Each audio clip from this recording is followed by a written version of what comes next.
Hello, welcome to the February 27th, 2026 Club Cubase livestream. My name is Greg Undo, and I'm the host of the livestream today. A couple of things we just wanted to let you know today is the last live stream of the month, and that means that we will be having a Club Cubase Zoom social meetup. This is a great way to meet various people that are on the live stream, and actually we could discuss different topics. We will have a special guest today, so we had people that wanted another guest. So we're going to have Mr. David Kahn joining us. David is really kind of an incredible person. I look forward to everyone meeting David today.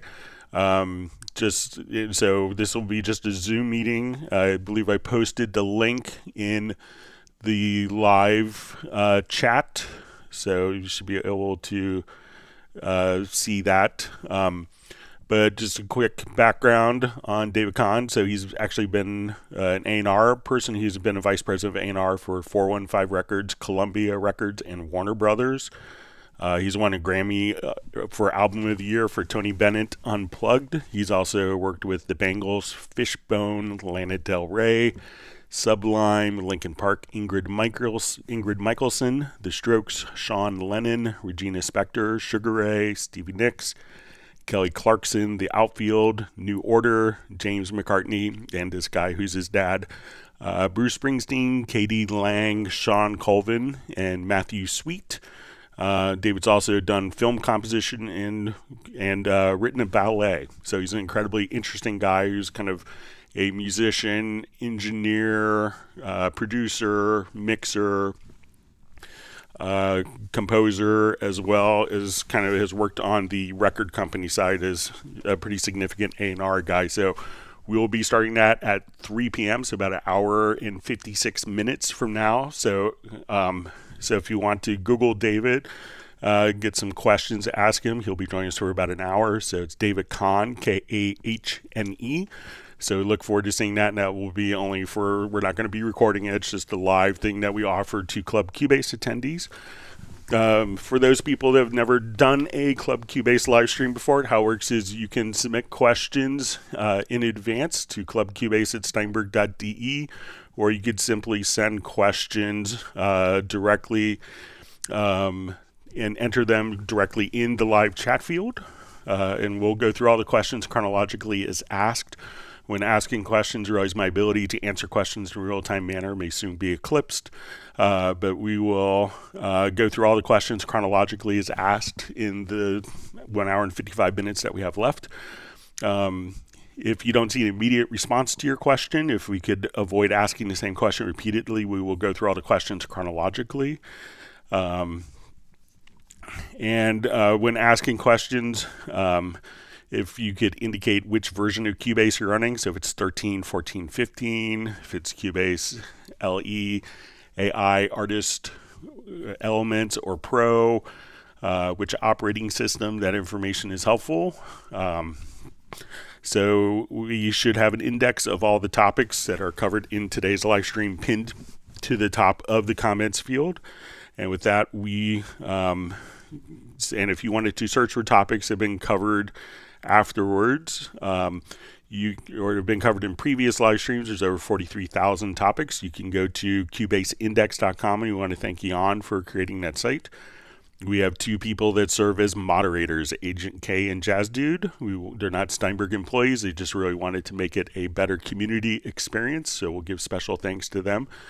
An extra round of thanks will also go to Jazz Dude for his work with the unofficial Cubase Nation Discord, which is a wonderful resource of information to the Steinberg community with links, tutorials, downloads. So once again, my name is Greg Undo. I work for Yamaha Corporation of America, and I primarily focus on Steinberg products, and I'm the host today. I'm presenting from just outside of Alexandria, Virginia, and just outside Washington, D.C. area. David Kahn will be joining us from New York City in about 2 hours. And if you're watching us live, please feel free to introduce yourself. And with that, we will go ahead and get started. All right, so you see a question from Parabot2 from Australia, who asks, hi Greg, what's the best way to switch between between and set up a reference track. Also, stop the reference track going through plugins on the stereo out channel. Thank you.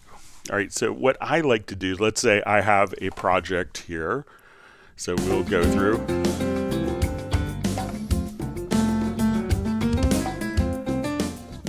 So let's say we have my full mix here, but let's say I'm going to have a track, and this is a mix down, but we'll say this is our reference track. So if we have processing that's on our master bus, like an EQ or compression, some glue compression, stuff like that, what we could do is we want to take a reference track, and often people would just, load up the reference track in a DAW and solo it. But if we have processing on the master bus, we realize that this master track, that this reference track that has been mastered is going to sound different when it's going through like the processing on a master bus. So once we do this, we want to make sure that we can monitor this and switch back and forth without taking this particular track and routing it through the main outputs. So we could utilize the control room for this. So when we go to your audio connections, make sure that you have the control room active, and we could set up what's called a Q mix. So at this point, we could have a couple of Q mixes set up, and I'll say let's get to Q mix 4, and we'll just call this our reference. You don't have to give it a name. We don't have to assign any physical inputs or outputs. We just have to have kind of a Q bus as a destination in the control room. So now when I come here, I'm going to go to the routing of this particular track, and right now it's going to the stereo out. I'm going to send it to no bus. I'm going to, let's open up the channel strip. Let's go to our Q sends, and where I have my reference bus here, I'm going to activate it and set it to 0 dB. On this reference track, I'm going to put just the nasty EQ so we could differentiate it audibly as we're listening. So if I wanted to switch between a reference track and my track, I would now go to the control room, and in the main area here, we would just simply switch between our Q mixes and our main mix. And we could use keyboard shortcuts for this. So let's say we're going to play our main mix.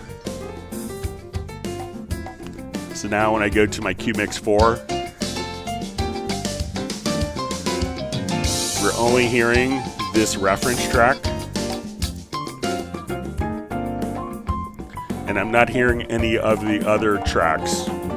So if I want to now switch back and forth between the mix of the project and the reference, so just to make sure that we're not confusing the two, I'm going to put a flanger on our main outputs.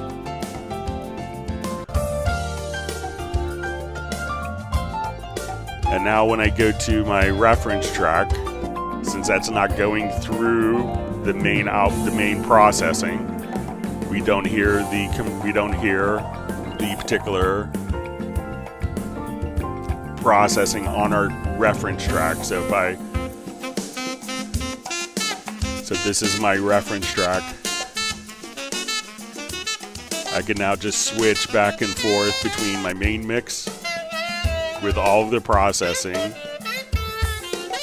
my reference track. So set up a Q mix, and then take your reference track, make sure that it's not going to the main output, set it to no bus. In the actual Q mix here, you could just say in the Q sends, send it out to one of the Q sends at 0 dB, and then just toggle back and forth between those two.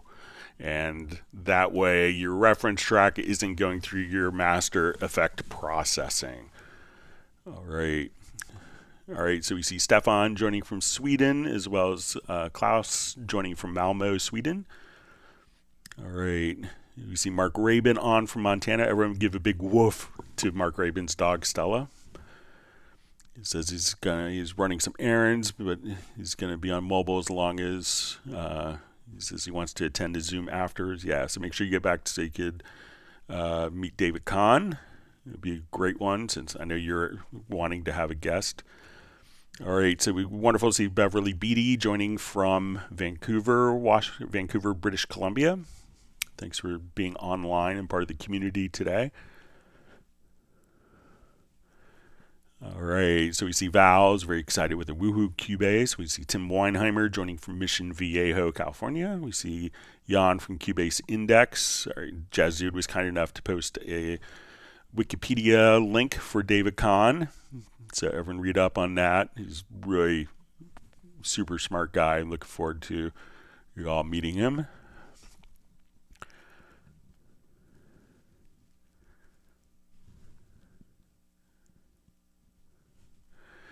All right. All right. We see Uno Momento giving a big woof to Mark Rabin. And Jan from Cubase Index giving kudos to Jazz Dude.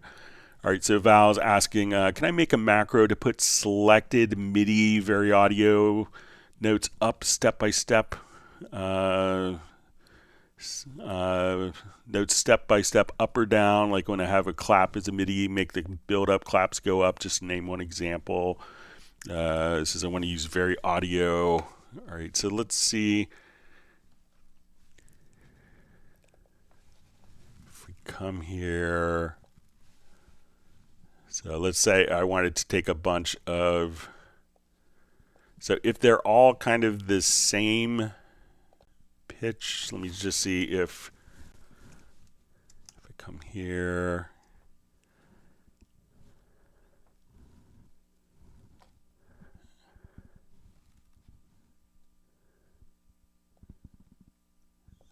All right, so let's see if we could approach this in the macro.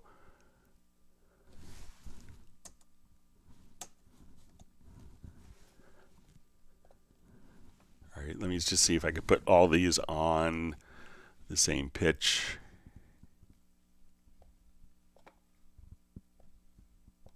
I'm not sure if we'll be able to macro within vari audio, but we'll see if it's maybe approachable. So let's say these are all like the same pitch for a hi-hat or a clap. So if I select this, and let's say if I'm,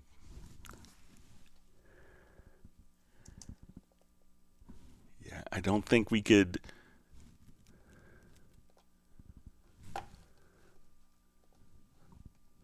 let's see if I have this, if we do a select all on equal pitch.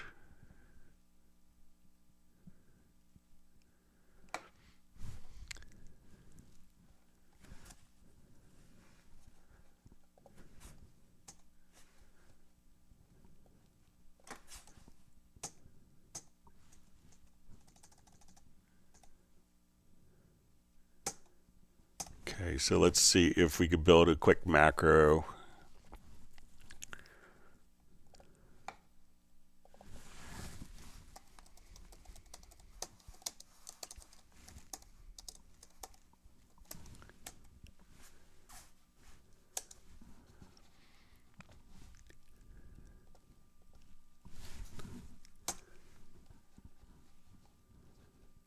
Okay, so let's add this. Let's select.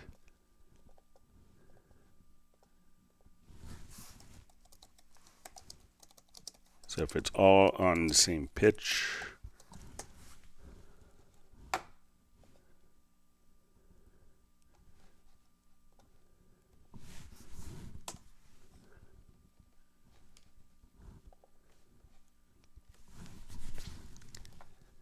okay, let's see if we could, so we have this event selected here. Let's see.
Let's see if we could switch this to beyond cursor.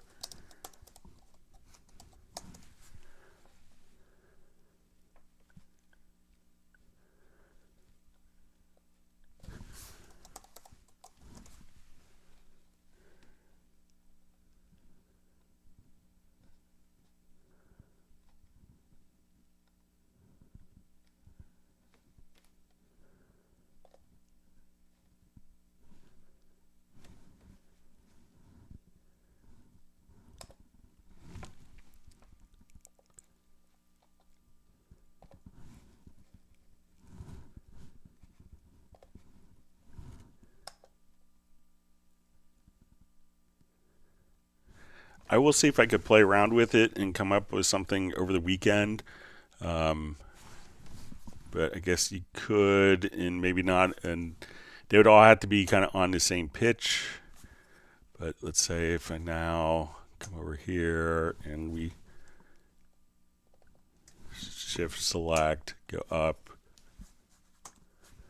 So I will play around, but if you have, and see if I could actually have a file that's made for that valve. And see if we could get a macro to do it. Maybe it will too.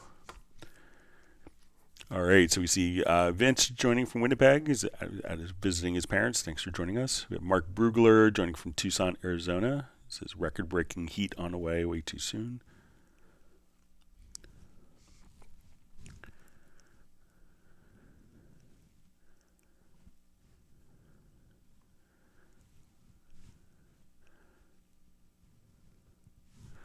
All right, Music Magic's Musicians asks, how can I close many plugins all at once by a single click instead of hiding them and unhiding them?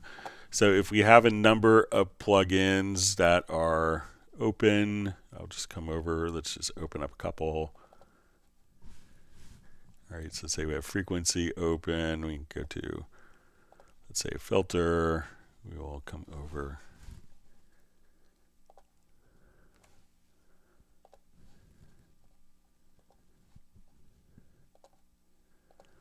All right, so if we have lots of plugins that are open, if you just go to the Windows menu, you'll see just a close all plugins.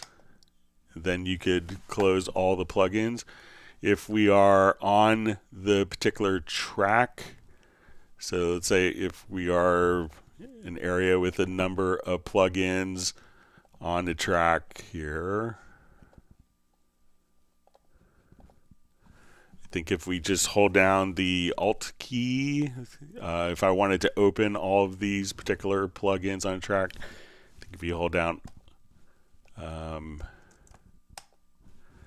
Alt or Option plus the Shift key and we click on Edit, we could open up all those channels. And to close all the plugins, just go to your window menu and there's keyboard shortcuts you could assign for this and just say hide all plugin windows.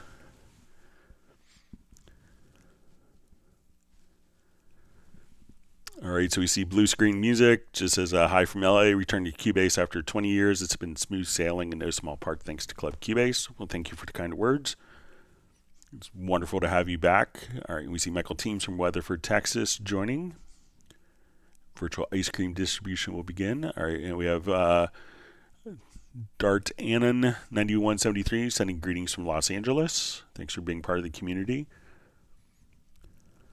All right, Michael Teams is granted Jazz Dude 1 gallon of coconut almond fudge.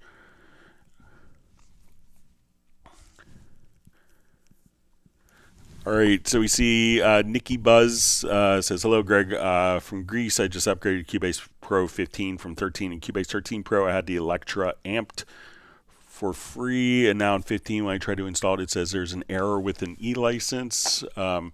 So if it, there is the amped Electra instrument. So if let's come over here to just quickly do a new project.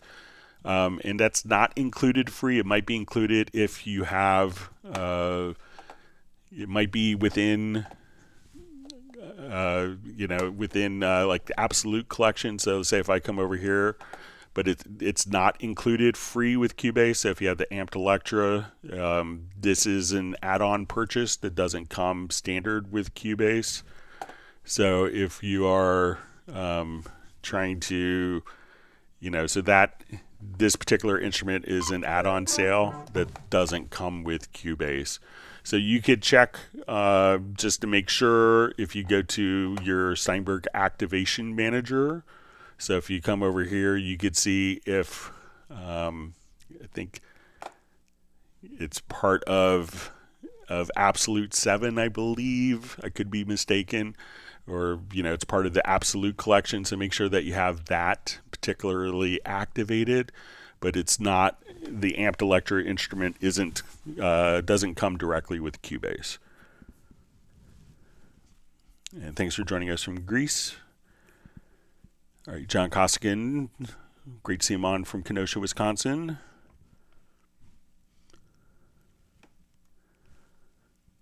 All right. See Matt Elston on from London. Thanks for joining. Okay, Mark Brugler says, greetings, Greg. When I open up Cubase 14 Pro, go to the production tab and choose Symphonic Orchestra. It opens a project when I play a note from my MIDI controller on any track. I get a horn stab, like a cluster of notes followed by selected instrument playing. What might be causing this horn stab note cluster each time I play a note? So the Symphonic Orchestra is going to be a template, and I may have erased my templates accidentally. Let me just check.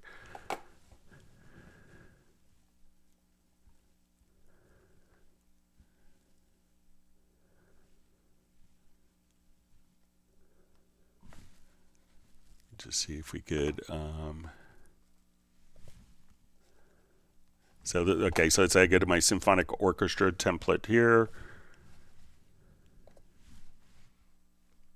And we'll activate it.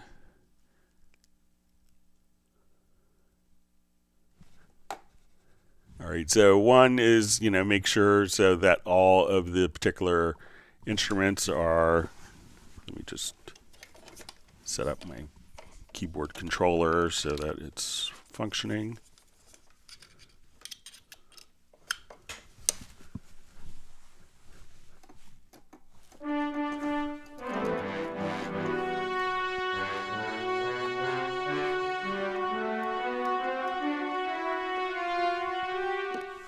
Sorry, my phone resting on the key.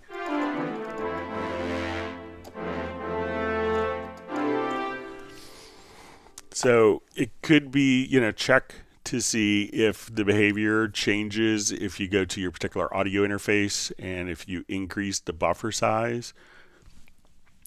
Other things that you could do with this, because you're loading up a lot of symphonic instruments, so basically kind of like entire orchestra.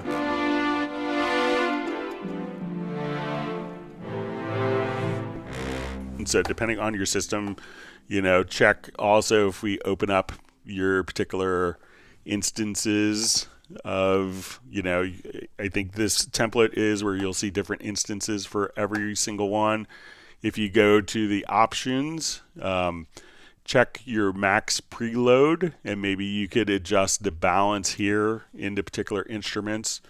But you could just try to select a number of instruments, and if it's maybe too much for your system, because it could be taking a good amount of memory for all those instruments, try to disable particular instruments. So if we just come right over here, we can say we want to disable those selected tracks and try enabling like small groups of tracks and see if that changes the behavior.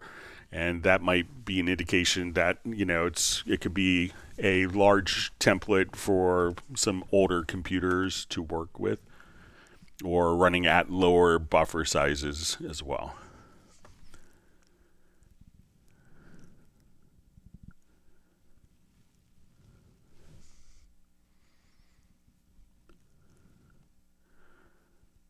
All right, so we see, says, but I still, okay, so open oboe track channel 1, select only one MIDI 1 for those ins and outs, and I still get staccato. No cluster. I also notice that some macros are missing from HALion Sonic 7, no macros found. All right, so let's take a look at our HALion Sonic 7. So,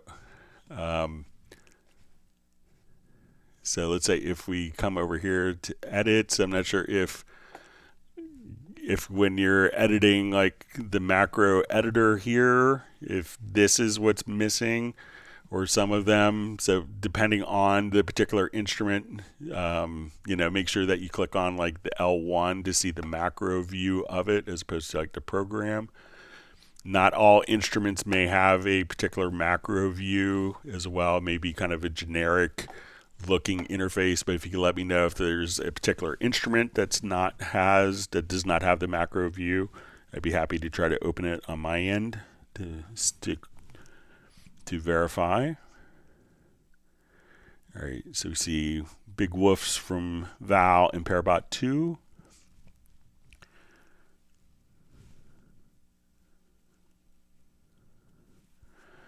All right, Dale Nordier asks, hi Greg from Manchester, UK. Thanks for joining us. It says, I can't seem to load a Groove Agent user preset created in the full version when using Groove Agent SE. It shows up but doesn't load when you click on it. Okay, so let's say if I come over here, we'll do new project.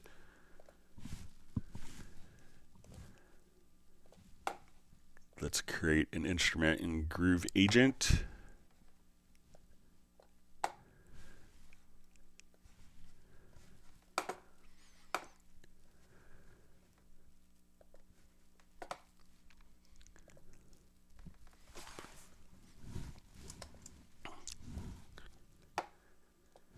Okay, we will save this as a preset.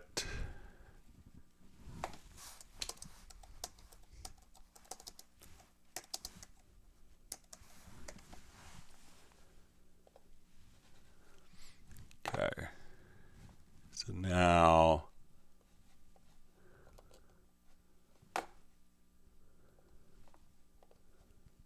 let's come over here. Let's add an instrument track. We'll load up a Groove Agent SE.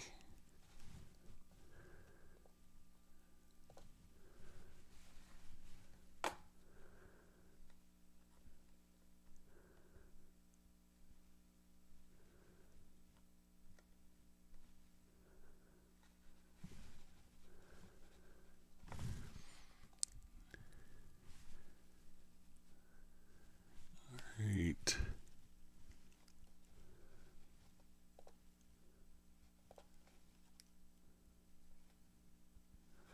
All right, let me just take a look on my side here real quick. All right, so we have a Groove Agent SE. So let's come back over here.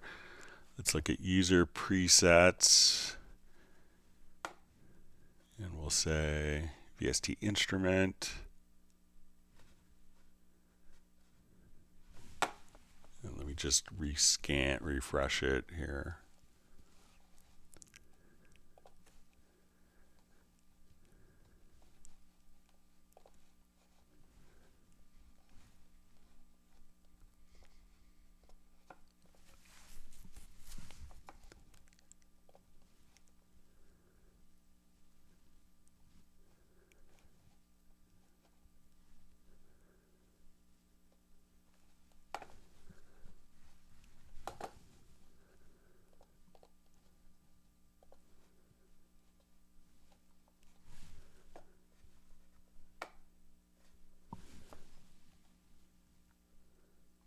Okay, so here's our February 27th, 2026, and let's see if we drag that.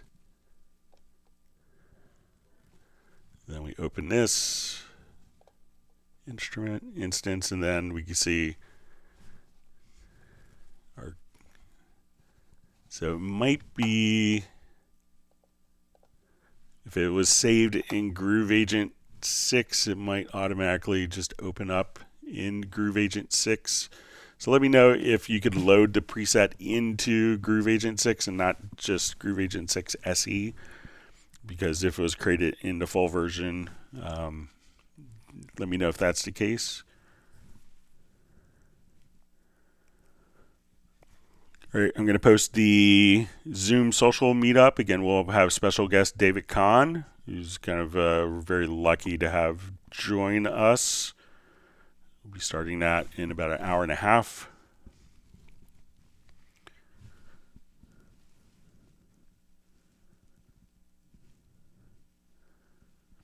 All right, Mike Reeves says, I barely use 10% of the features in Cubase 15 Pro, but I love watching Greg demonstrate how some of these advanced functions amaze at your prowess and knowledge.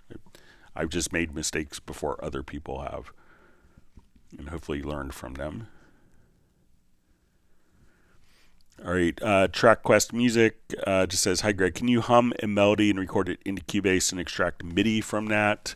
Yeah, I don't have it really set up to capture a hum, and you probably don't want to hear me hum.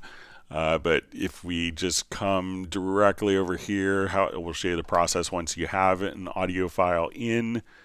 We could now just come over here and say, okay, we want to, if we have a melody that's in, all you'd have to do is double click and you'll see the sample editor functions, and one of them will be very audio. We can now just come over here, and this will basically give us almost like a MIDI breakdown. And then all we'd have to do in very audio is we'll see under the functions, extract MIDI, and come right over here, and now we could turn that into MIDI data. So within very audio, come over here, go to the very audio tab, activate very audio so it does its analysis, and then under the functions here, just choose to extract MIDI.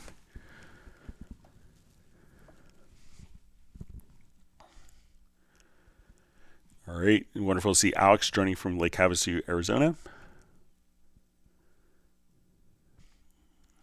All right, so we see finally, I thought this might be happening, but I thought it might be a little later, that Splice released Cubase 15 Pro to me, and that's coming from Vince. It's Flyby. Great to hear. All right, you see John Costigan is saying it's 53 degrees in Fahrenheit in Kenosha. Must be much warmer than it was earlier.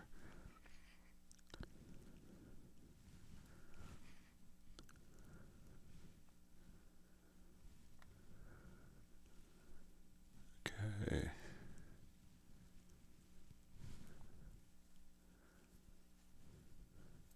You see Michael Marshall also just mentioning to Nikki Buzz or Booze to make sure that if you go to your My Steinberg account, to make sure that there is, to make sure that the license is activated, you know, because if you had it on eLicenser, you might have to use the voucher to go to the Steinberg licensing. So we see Sven Isaacson says, is there any point to having Groove Agent 6 SE installed, or is Cubase Pro smart enough? Those are rolled out with a full Groove Agent 6. The project using the SE version is open. I believe it will. I haven't tested it because I've never not had SE installed, but I believe as long as it sees kind of Groove Agent that you'll be in good shape.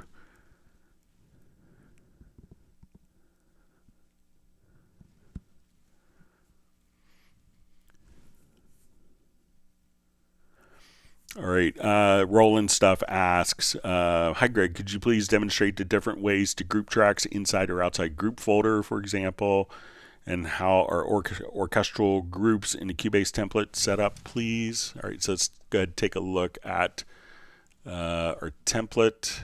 Let's see if it's this one. So here, what we're going to have in this particular template is set up. So we're going to have a folder here. All right, so we have folders that are set up for,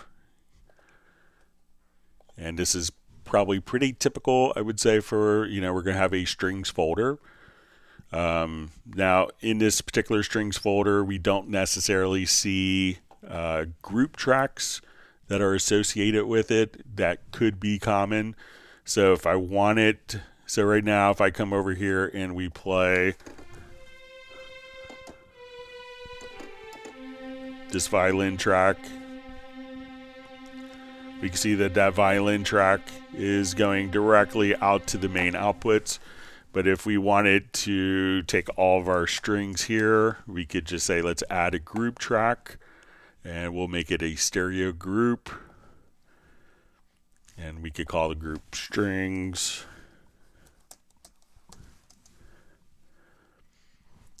So now we could just have a group folder within the particular folder as well. So when we close this folder, we can now just come over here. So we could just select all of the particular tracks here if you need to add it, and choose, let's add a group track to the selected. So we'll say, okay, this is brass or winds.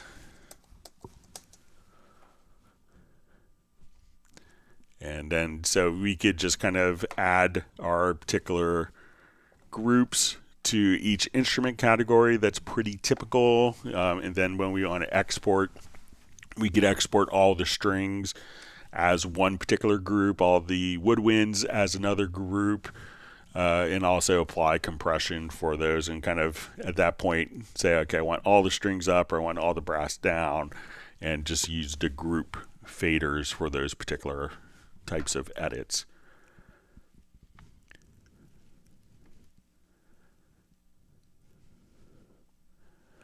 All right, Congressman Radio asks, Greg, is there a way to normalize clips RMS levels?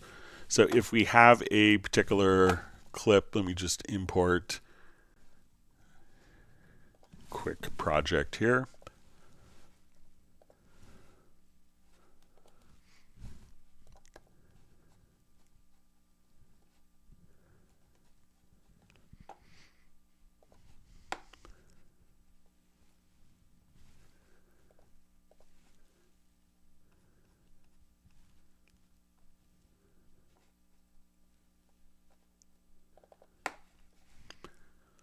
Okay, so if we wanted to normalize the clip to, so let's say we're listening to this and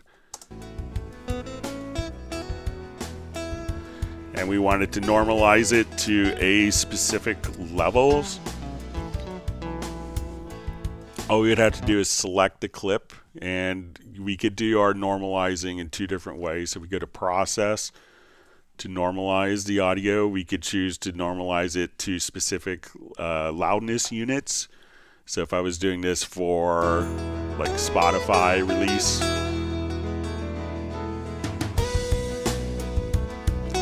or if I was doing this for broadcast, we'd probably want it at minus 23 LUFS. And now it will just automatically process that file. But we could also just choose specific dB values. So say, okay, I want it to be minus 3 dB.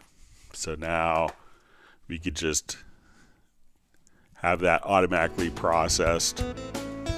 Let's say minus 1 dB.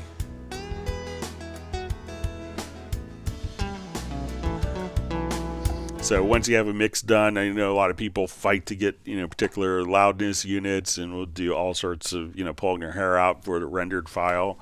But you could just take the rendered file and normalize it to specific dB normalization values, or by using loudness units, so that you know that you could be kind of set up for various streaming services.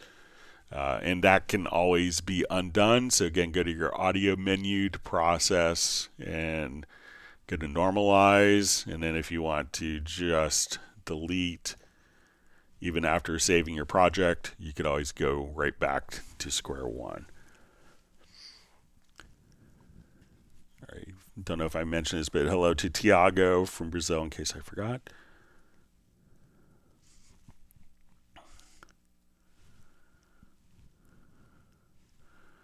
All right, Tommy Vallon just asked, hi Greg, question, can you explain how come I lost remote settings for my nano control and I had to program it over again? So usually, I have the Korg nano control, so I can come here to my MIDI remote. So make sure, because you may have perhaps maybe just a different mapping page, so you could have almost like different preset configurations that are set up for your Korg Nano control.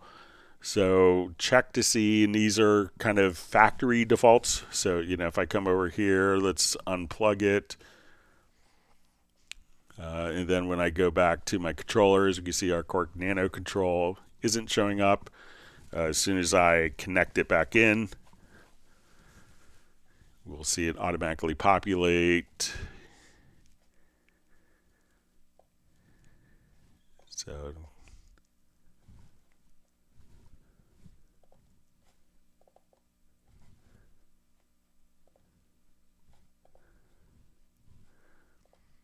and then you could always, just check to make sure if you had saved like your MIDI controllers as settings, you could also just kind of come over there and make sure that is kind of seeing the nano control again. But check as soon as you get to like the mapping page, make sure that the mapping page is kind of set up. Let me just see if I can reconnect it again. I'll just do new project.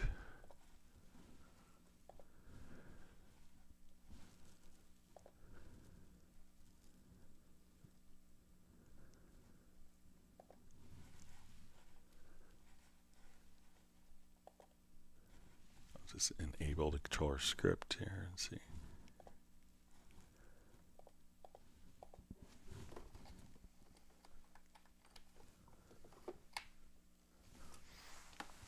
So check the mapping page and make sure that that hasn't been kind of altered with that.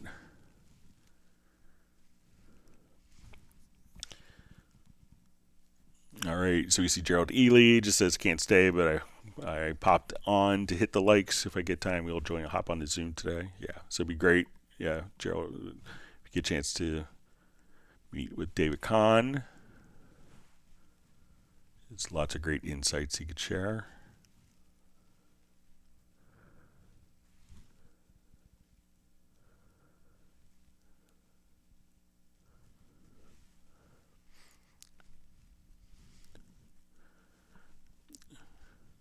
All right, so we see Jay from Secret Studios says, hi Greg, 3 quick questions.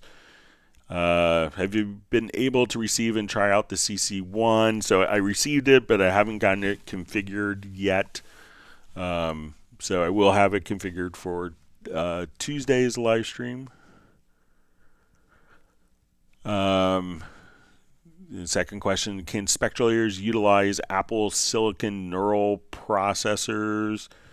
And if yes, can the Mac Mini neural chain boost? So, I think Spectral Layers is going to use all of the available processing that's going to be offered by Apple Silicon. I don't know specifically if it's using the neural processors or not, but every time that we see a new release of Spectral Layers, we see like significant like improvements in speed and processing as well.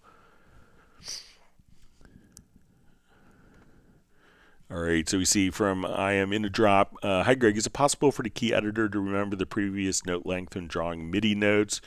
For instance, if a note is a quarter note long, can the next one also automatically be the same? So I think it's going to, like as we're drawing in notes, that it may retain the length. So maybe based on our quantized value. So let's say if I draw notes in here, we can see that that is automatically going to draw in quarter notes, and we could adjust the length of that. But now if I draw a note in, the note value is actually just going to be based on your quantized value. So now if I want a bunch of 16th notes, as I draw notes in here, we could just draw in 16th notes. So it's not going to necessarily retain the same value, but it's going to, the rhythmic value is going to be set by the quantized value. So again, if I come here and we have half notes, and if we wanted to do, quarter note triplets, we can just come here. So at that point, so now we have 6 notes, six different notes within a particular measure. So we have quarter note triplets there. So that's what is determining the, but if you wanted to just paint in a bunch of quarter notes, we can just, again, come right over here and paint in quarter notes if you don't change it.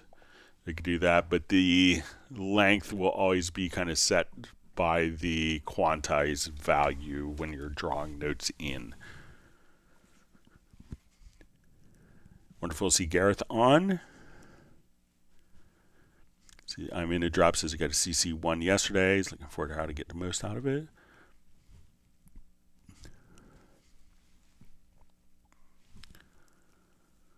All right, so we see FlyV just says I have no sound coming out of Cubase. I'm on my Bluetooth headphones, which are connected, but my mini keyboard isn't working either, other than lights on it.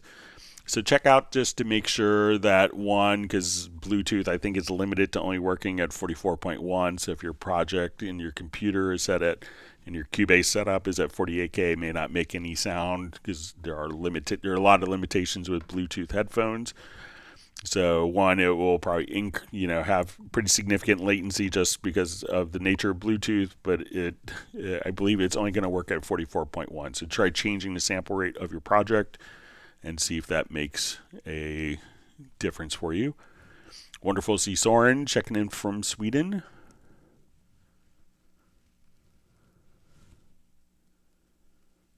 All right, so we see Mark Brugler just says orchestral template update, took buffer all the way up to 2048, but still get a cluster now with huge latency, running Windows 11, 6 terabyte NVMe, RTX 3070, 64 gigs of RAM.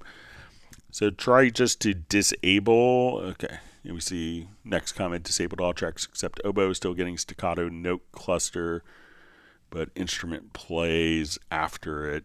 Yeah, I can't reproduce that, but if you have a video maybe that you could capture of your system and share with me, so even if you use like a freeware like OBS to do like a screen capture, I'd be happy to take a look at it.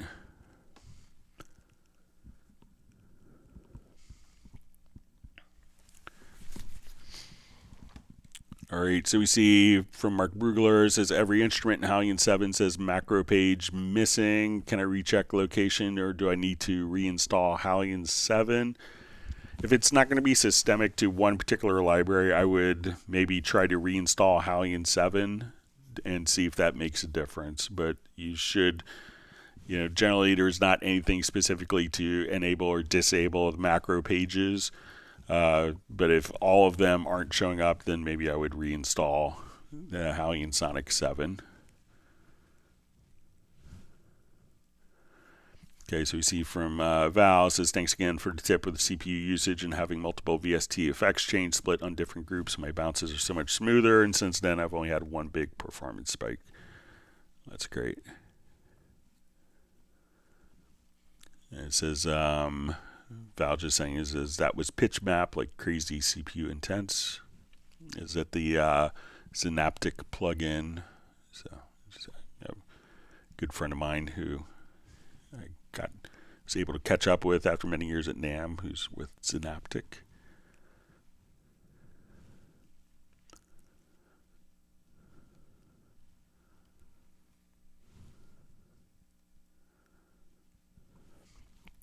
All right, so Congressman Radio says, question I also wanted to ask, assuming I had buses all the way to the right, how do I show channels only related to a selected bus in the mixer? So one way of doing it may not be necessarily in the mixer. So let's say if we go back to our orchestral template, which I think was here. Okay, so say we have a winds. Let's add a brass group. And I'm going to add the brass group and the percussion group. And we're going to just simply do it outside. So let's say we're going to create inside the folder. And we say add track. Now let's go to our percussion.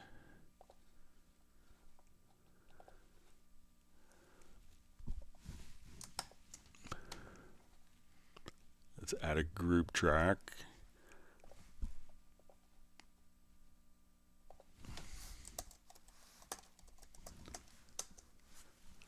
All right, so now when we do this, we should probably see at the end.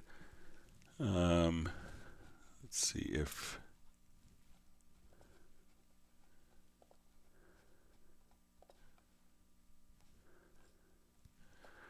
Okay, so here they're going to be in our group folder.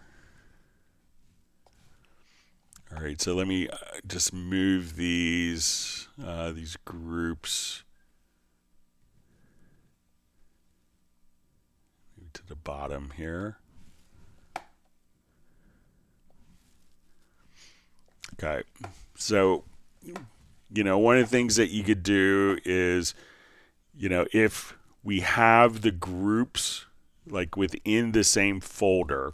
So right now, if I go to my strings, I can just come over here, and if we say, okay, I see my strings group.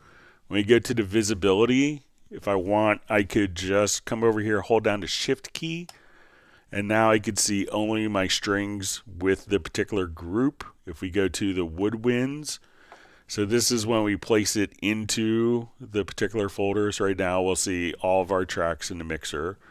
But if I want to go to the woodwinds and only see what's in the woodwinds, its contents and the folder. So if the folder is within the group, then when you have the visibility tab selected, hold down the Shift key.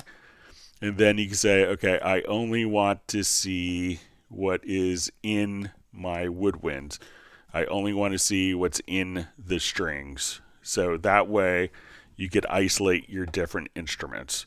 So I would put the group into the same folder, and then you could just very easily kind of isolate and see your different, and see the different areas that so your groups can be shown only with the particular content.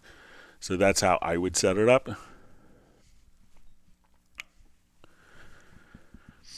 All right, Musictron asks, is there a way to move the entire Absolute 7 collection to an external drive without selecting each individual library one by one to move? So you'd have to select them all, but what I would do is just come over here. You want to go to the Steinberg Library Manager. So let's say, okay, I'm here and I want to move, let's say we have Axe Machina. I would just place a little checkbox here next to all of the libraries. So say, okay, I want to move my etude, my electric bass. These are all in Absolute. Place a little check mark, and where you see like the X, and then you could just hit the move. And this way we could just kind of select all the libraries and hit move once and define the new path where you want it to go to. Then all of the selected libraries, and we could do this for your Groove Agent as well as Cubase Nuendo sounds. So, but all of your different patches, you can just simply click here on the move, and then once they're all checked, just click on move and define the path, and multiple libraries can all be then moved all simultaneously so that you don't have to do it one by one. All right, Martin Subasic says, hi Greg, I'm donating 1 gallon of strawberry frozen yogurt. Greetings from Cologne, Germany. Thank you for that. I appreciate that. You're probably here for people who are on the last 2 live streams. My voice is feeling much better today. Appreciate all the kind words from everyone.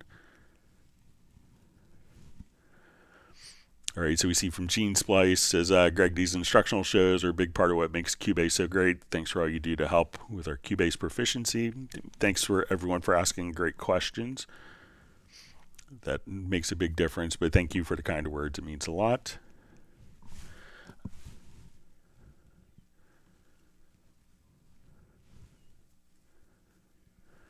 All right, so we see from Roland Stuff, says, thanks for explaining groups to me inside folders. Inspired by the Cubase Orchestral templates, I think there'll be a quick way for me to find tracks, whatever genre of music I'm working on. So yeah.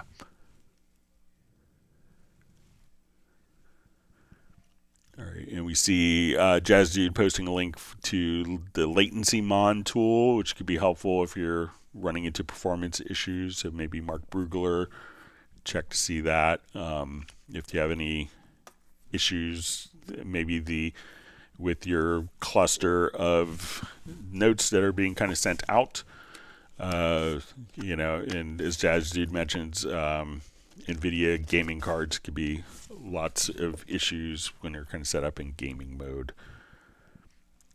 All right, wonderful to see Chuluminaire joining from California.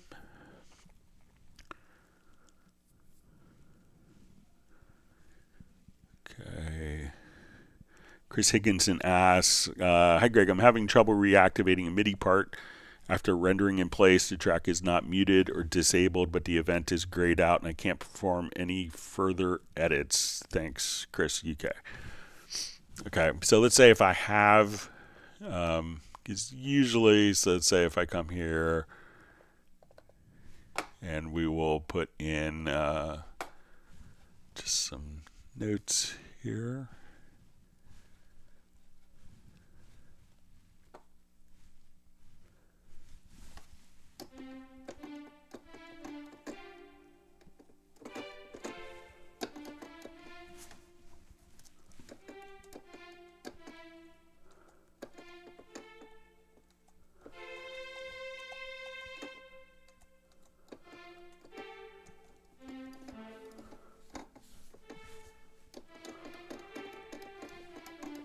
All right, so we'll just populate some data here. All right, so let's say we have some violin parts here.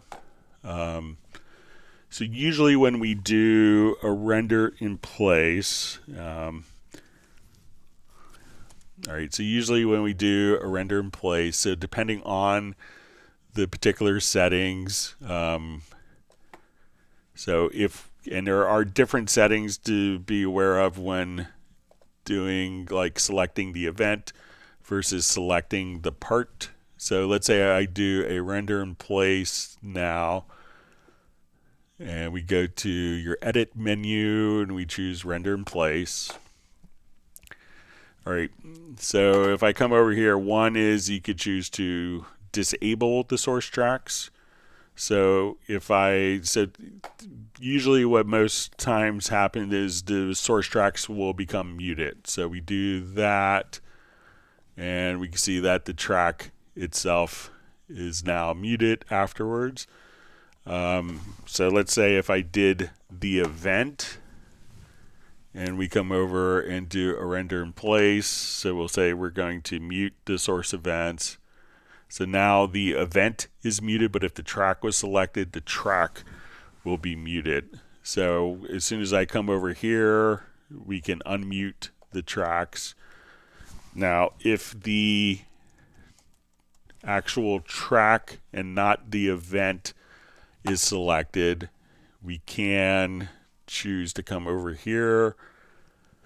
And when we do a render in place, and we go to our render settings, we could choose to disable the source tracks.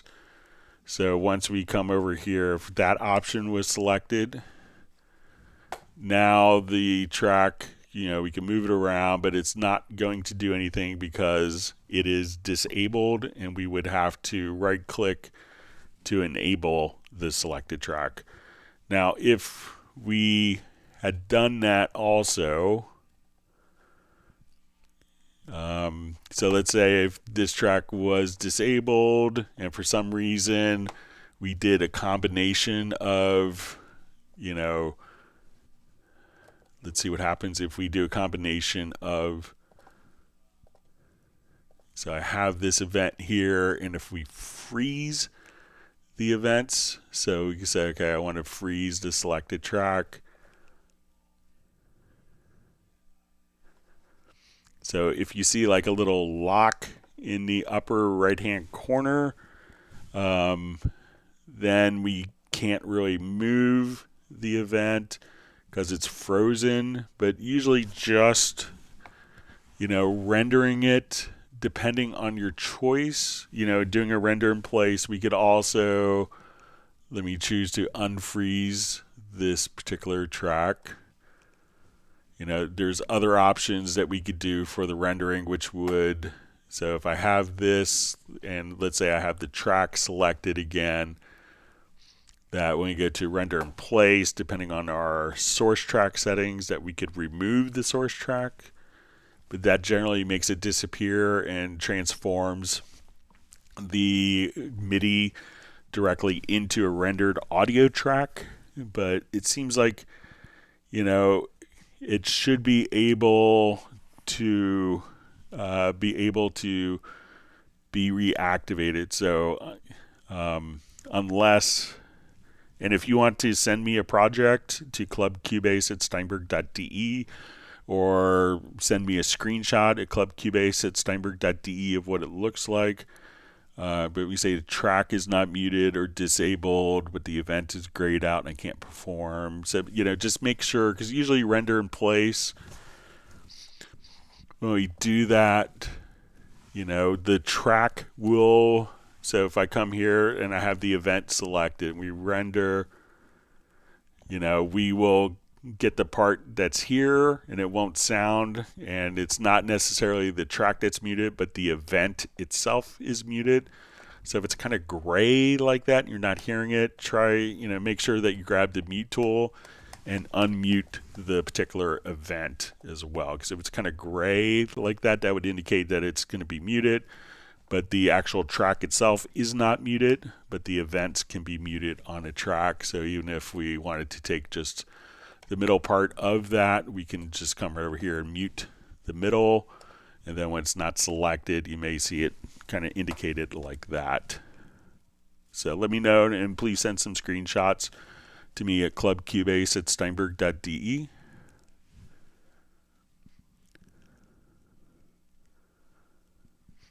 Right, I'm going to share the link for, we'll be doing about 56 minutes for our Club Cubase Zoom social meetup.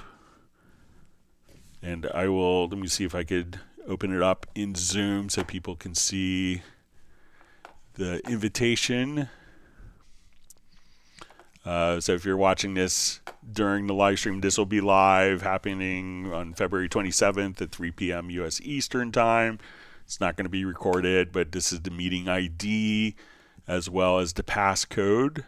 So people can join. This is a service to our Club Cubase community. So once again, David Kahn, kind of all-around great music guy, wonderful insights. If you get a chance, don't miss this if you get a chance. So,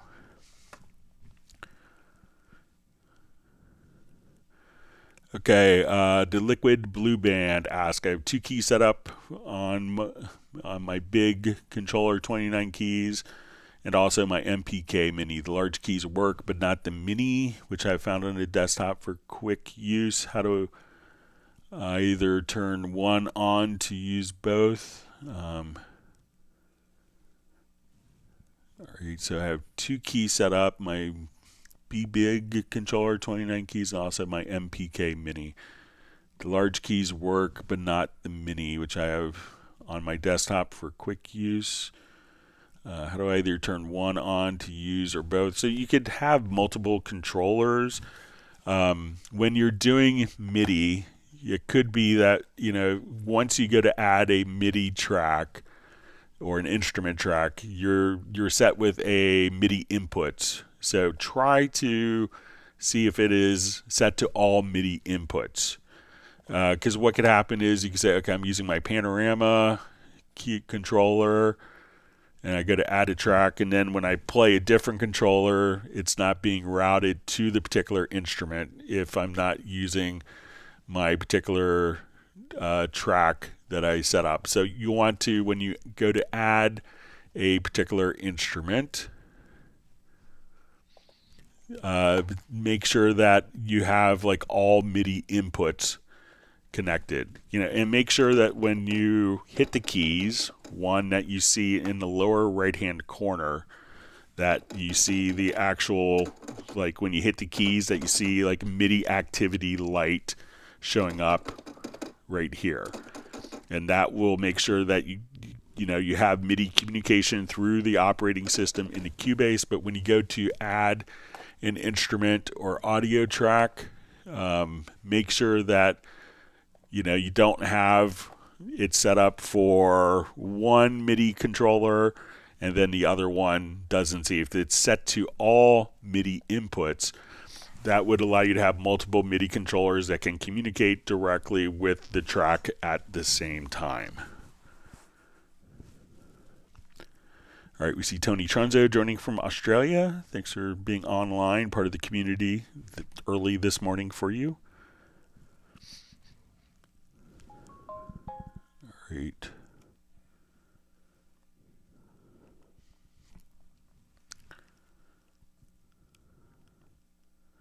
All right, so we see Daniel checking in from Bochum, Germany. Thanks for joining us today.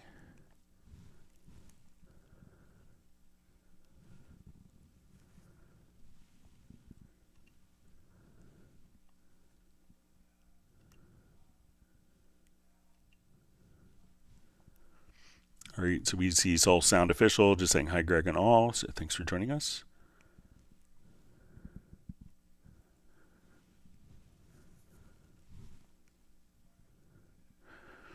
All right, so we see from Keyboard Guy says hello from Chesapeake Beach, Maryland, not too far from me. I'm just in Alexandria, Virginia.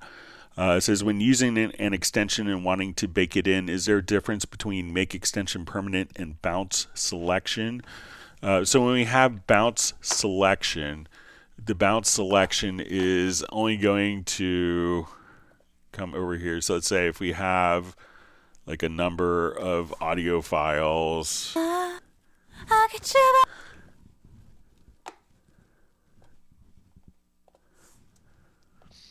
Okay, so we look at this and we have like 3 separate audio files.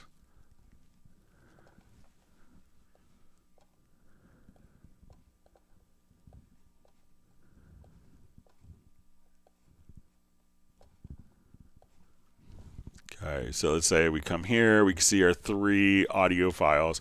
So when we go to make extension permanent, this would be for like an ARA extension. So if we've done processing or editing in Spectral Layers or Wavelab, where we can say, okay, I'm here, and now when we select the particular track, I need to take it into a different editing environment. I could come over here. So let's say now I do an edit. I could choose to make this, so what we've done is taking this particular audio, we're loading it as an ARA extension into a different program. And if I wanted to keep all of these settings and I wanted to write those changes, I would just now come over here and say make track extension permanent.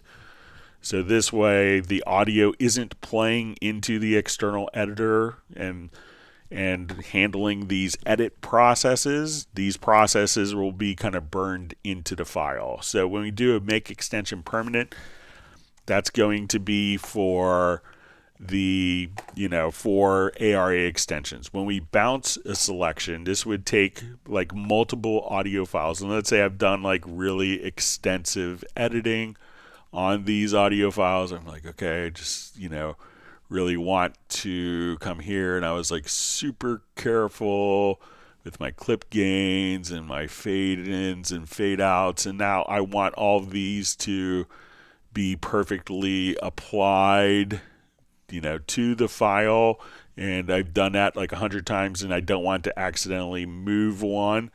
What I could do now is just take these, and if I want to combine multiple edits or multiple files together, that's when I could go to the audio menu to bounce selection, and we could replace. And now we have, instead of 3 files with lots of edits, I have 1 file that will reflect all of those edits. But the bounce selection does not render any processing like a render in place. The bounce selection only kind of takes the files and will consolidate the files. And the keyboard, make extension permanent is for the ARA extensions. And if you wanted to render all of the effects and processing and automation, that's when we could do the render in place.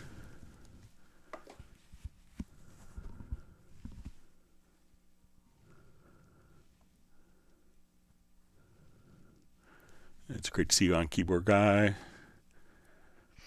Let's see, Da Vinci Girl says, Cubase is a bit unlucky today. Greg, 1 hour live stream, Simon praise tracks, and today is special to win Steinberg instrument pack, but today is also your live stream on Zoom. So, yeah, I think Simon does a wonderful job with showcasing instruments. So, please say hello for me. All right, we have Virtual Alan checking in from Scotland. FlyV says, if I have my MIDI controller connected, but there is no input or output available, does that mean the device is garbage? It doesn't mean the device is garbage. It just means it's not being recognized by the computer operating system.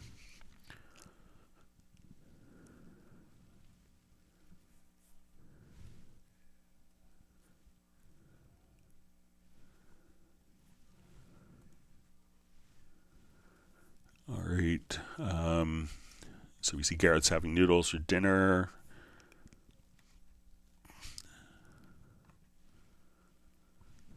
All right. So we see from Troll Radio says Greg Congressman asked about normalizing tracks to specifically RMS, but you explained for streaming. I know.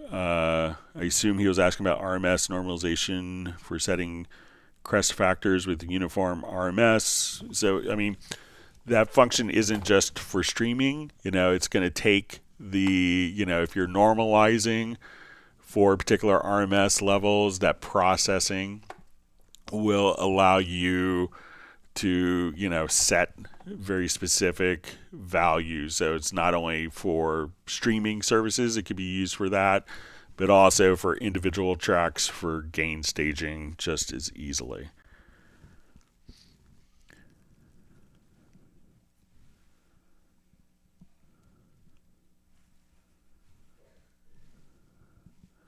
Okay. We see Gareth has received 1 gallon of peach mango ice cream from Mr. Teens. So we see Val says, my HALion library problem from last week is solved, but now Eagle only can't be found. I reinstalled and made sure its current location within the library manager. Am I missing something? You could try to, let's see if we go to the Steinberg download assistant, if Eagle is a separate download. So maybe if you re-download Eagle, sometimes that can make the link as well.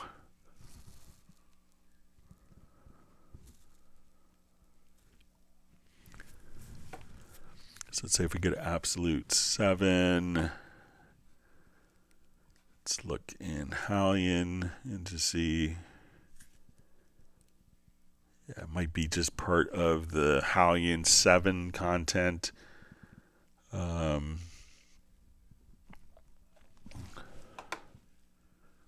So let's say if we come here to the Steinberg library manager.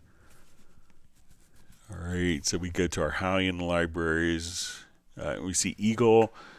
So try to maybe move that to a different location and see if that makes a difference. And, maybe even if it's like on a particular drive, maybe move it to a subfolder just out of curiosity and see if you move that and maybe just go to that particular folder.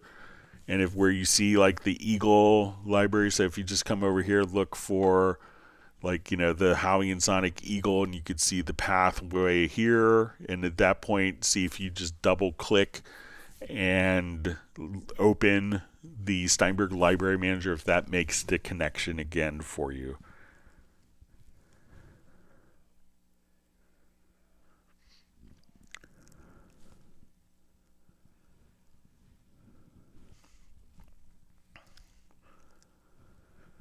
Okay, so we see a question from Roland Stuff, who asks, hi Greg, I'm often getting a weird double MIDI note input as seen on the list editor screen playing Cubase instruments from an external keyboard. Any idea why? Please, and is there a macro to remove duplicates? So probably your keyboard controller. My guess is that you're using something that has like built-in sounds, like maybe a Yamaha Montage or a Motif or a Modi X. something that has built-in sound. So you're probably on a patch where that's playing two different instruments that are layered together. And when you play from that particular patch, it's transmitting on MIDI channels 1 and MIDI channel 2.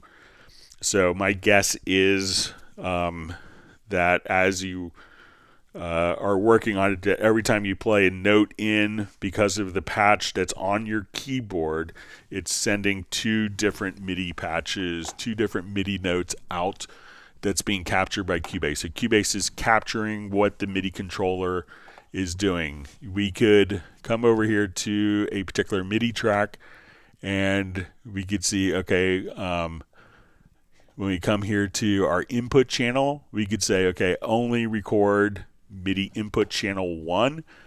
Now, if you have a lot of different devices, you may see something that looks, so let's say if we come over here and we say, okay, we have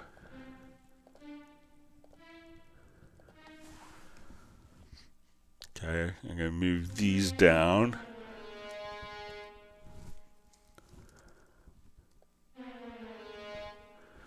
Okay, and so let's say probably what it's going to look like is, I come over here, let's say these are on channel 2, so I'm going to move these on top of each other here.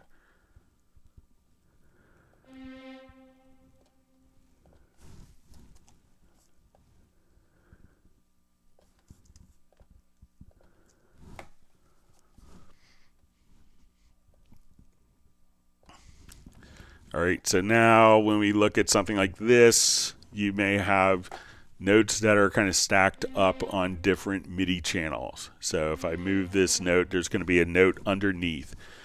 So one quick way of doing this is to go to the list editor. And when we look at the list editor, we can see, okay, there's lots of, okay, I have MIDI channel 1, MIDI channel 2, 1, 2, 1, 2, 1, 2, etc. So we could probably say, okay, I want to take every note that's on MIDI channel 2 and delete it.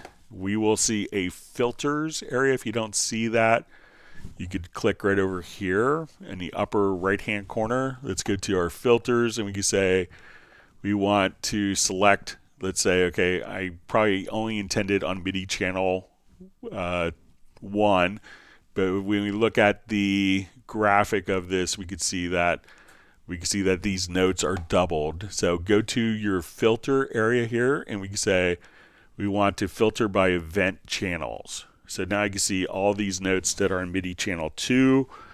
I could say Command A or Control A to select all, and then hit the delete or backspace key, and we'll go back and we'll say no focus, and now we only have a single note. But probably the MIDI device that you're transmitting from is set up on a patch that is transmitting two different sounds that are layered, like piano and strings, and every time you hit a note, it's transmitting on MIDI's channel 1 and 2, and Cubase is just capturing that. So go make sure you have the filters on, select one of the events, come over here and say, okay, once you have that event, you can say, let's select all in that event channel, and then you could filter, hit Control Command A, and delete.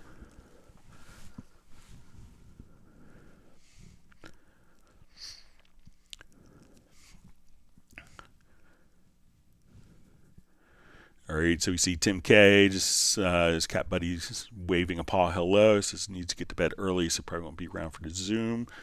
So if you get a chance to do the Zoom, this will be a good one. We'll have a special guest, David Kahn, who's done like amazing work. He's won Grammy for Album of the Year, A&R guy, wonderful musician, composer, engineer, producer, all around kind of music genius guy. All right, you see David M says Friday is the best day for live streaming, no distractions. Hello, everyone. Great to see you on, David. Yeah. Doesn't seem so good to me like when I'm here at 10 o'clock on Friday night, every Friday night doing my index. But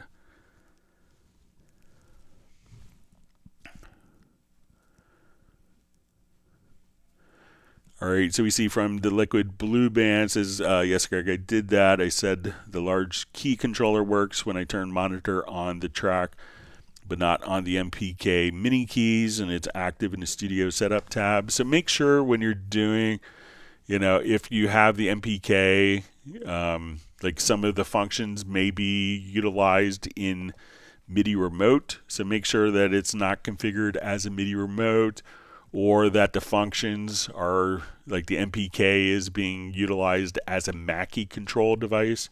So if it is configured as a controller, the keys and functions may be being remapped as something like a MIDI remote device or as a Mackie control.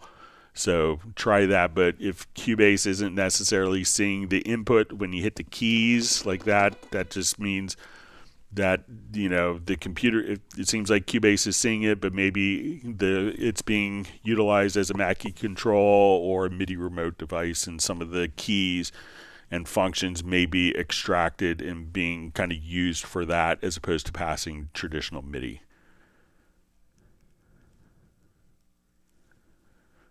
All right, so you see Val says I got it through HALion library or Absolute or maybe both. So yeah, I reinstalled it. So I think that's with the Eagle. Yeah. Yeah, so I think it's going to be part of the HALion 7 content set.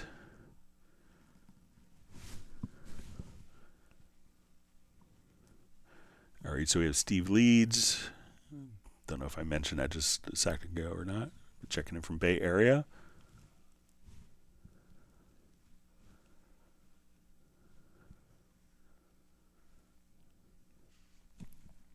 All right, we see Rick from Bratman Studio. It says, hope all is well, getting ready for a Zoom meetup.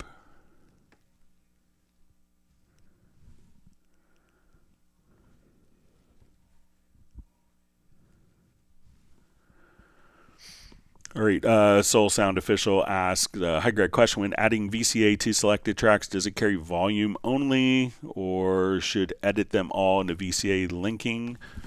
All right, so we'll show you here.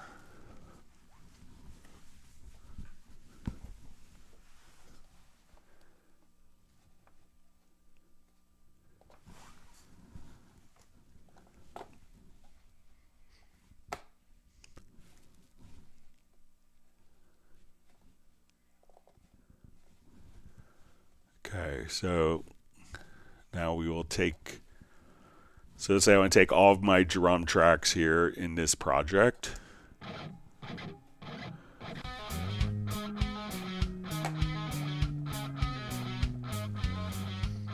All right, so we'll select all my drums. So now when I add a VCA track to the selected tracks,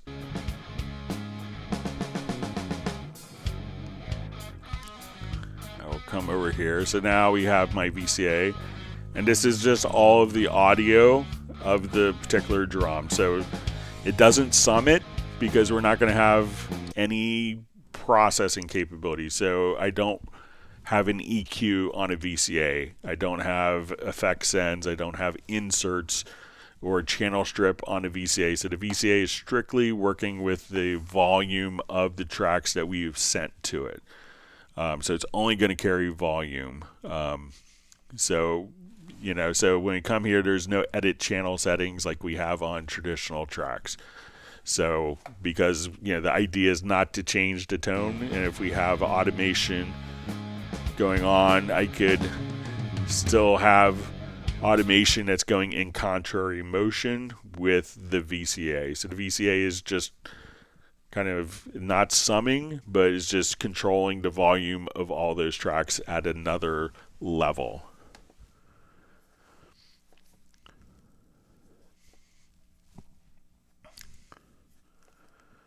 All right, so we see from Congressman Radio, it says, do you mind showing us the relation of RMS and LUFS, i.e. with pink noise and with a vocal? All right, so let's take a look. Set up a quick pink noise.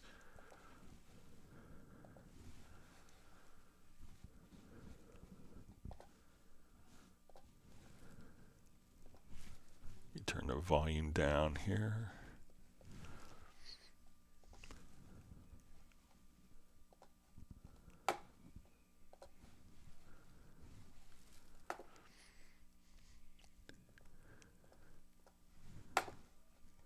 Okay, so we'll add an audio track. And I will, so we're at minus 16 for our noise generator. Okay.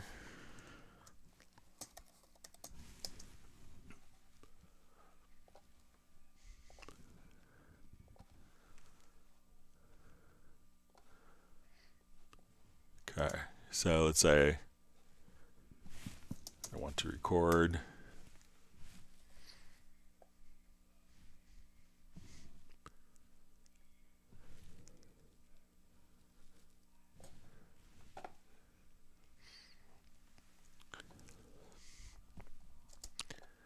Okay, so let's say we now have pink noise recorded.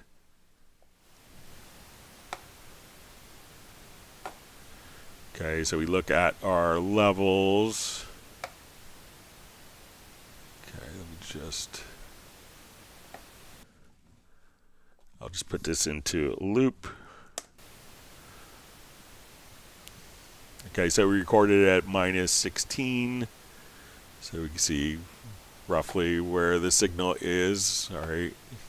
And so now if I want to take this noise, I'll turn the volume down here. So we can see that that's at minus 14 LUFS, and we get an idea.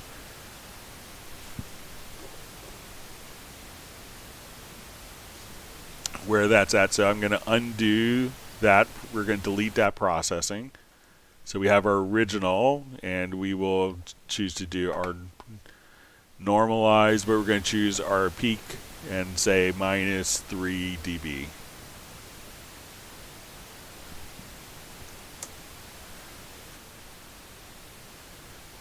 So now we could kind of see the amplitude.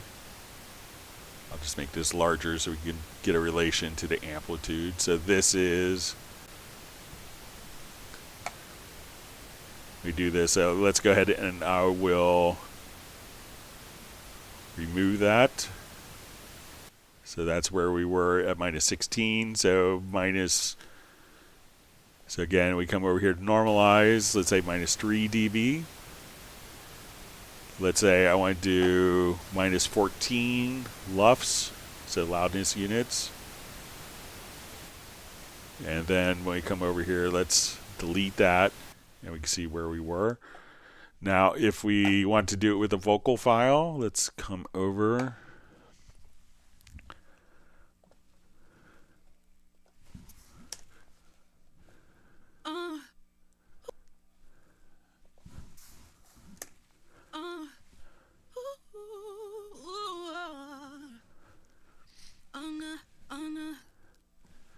Okay, so let's say we want to take this and let's go to our process and we'll say normalize.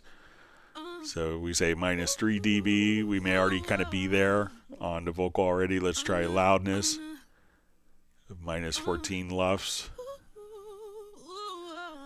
And I think it's on the vocal example that we have here. We could see that's probably, let's go ahead and if I bring that level down, let's bounce the selection, and let's say now I want to do the normalizing with kind of lower amplitude vocals. Then let's say we want this now.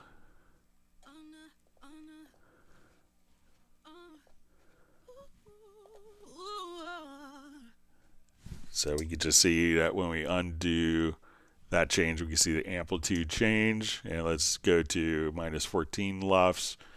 We can see the amplitude change there on the particular files. All right, I'm going to paste the link for the Zoom social. Again, we have special guest David Kahn who will be joining us. He's had an amazing career. So, and for people that want to see the meeting details, you could also, and this will just be live, starting at 3 p.m. Eastern on the 27th of February 2026. So we can see the meeting ID as well as the passcode. So it won't be recorded. So if you're watching this afterwards, it may be irrelevant for those people who want to use it as a quick reference. You could do that. So again, we'll be starting in about 30 minutes. All right, we see Brian, we see Raw Justice Hip Hop checking in from Capitol Heights, Maryland.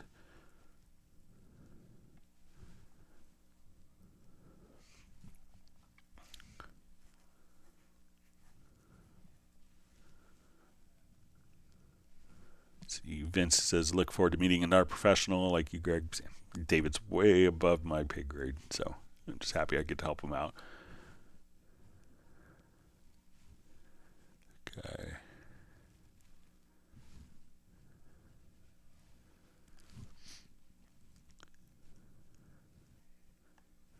All right, so we see Soul Sound Official says, is there a way to lock the audio waveform zoom to be saved with the project? So if it's going to be like this zoom level that we see here, I don't think that could be locked. But if you don't adjust it, and you could also just Alt or Option plus G and H to zoom that way. So let's see if I have like my zoom set up. If you do notice that it is kind of out of control, so let's say if we undo zoom, so it looks like, so there isn't a way to lock it, but realize that it's only a visual representation. If you hand off, the files to someone else, the zoom isn't carried over. So,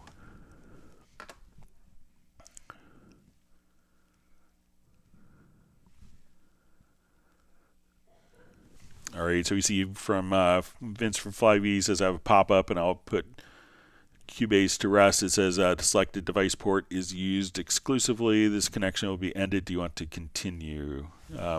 So that could be just a preference if you're utilizing the control room. So let's come over here and go to your settings. And once we're in settings, it's going to be under control room under VST.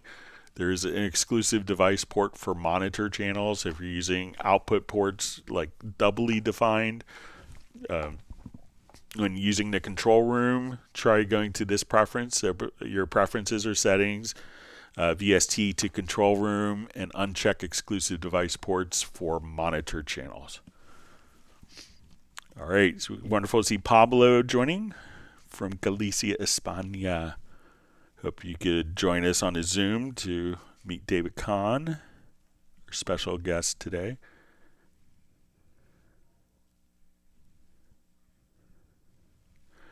All right, we see Fred Raven on. Great to see you on, Frederick. It says somehow your audio feed is lost at the moment. Let me just check. I have a monitoring computer that I use. Hello, welcome to the February 27th, Let me just 2026 jump to live. All right, we see Fred Raven on. Great to see you on. So it seems like my audio is working fine. I'm kind of monitoring live. So let me know if it's anyone else is running into that.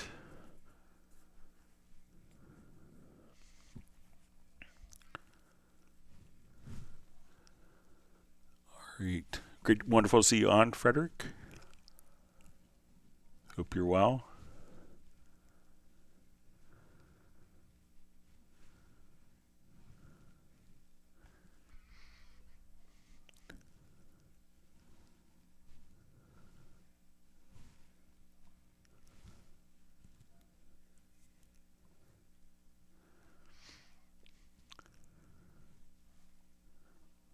Let me just find my spot.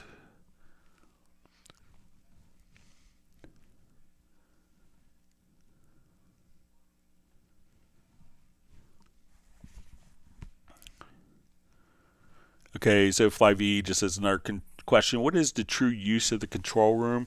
So the control room is really set up because sometimes when we're mixing a project, and let's say we have a number of tracks, and A lot of people are using just a, powered speakers is pretty common instead of having a large format console. So if we're mixing tracks and we want it to actually control export to file, it's going to be minus 24 dB software. So the control room allows us just to have a monitoring path that doesn't affect the outboard gear or any of the processing. So this way, whatever gain staging I have set up in my mixer, I could have independent monitoring levels.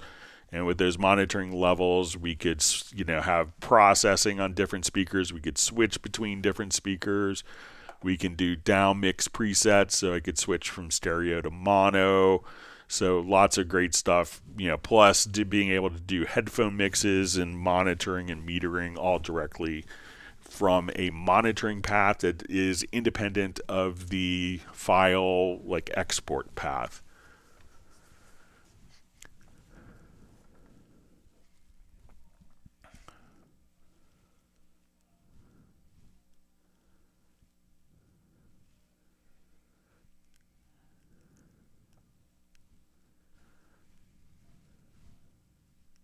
All right, we see Balsa joining from Montenegro.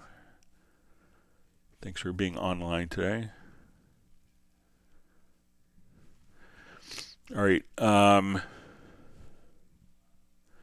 Says from Pablo asked about Wavelab. Is there a way to close all plugin windows like in Cubase using a keyboard shortcut?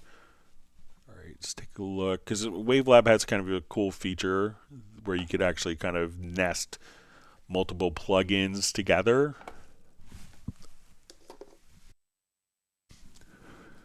All right, so let's come over here.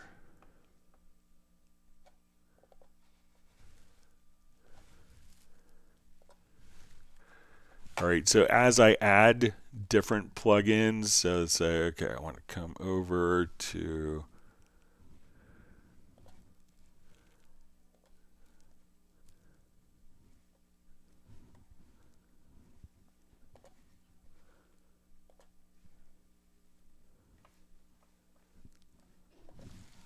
all right, so now what we could do is, and think that you could just kind of, is it like one of these right click?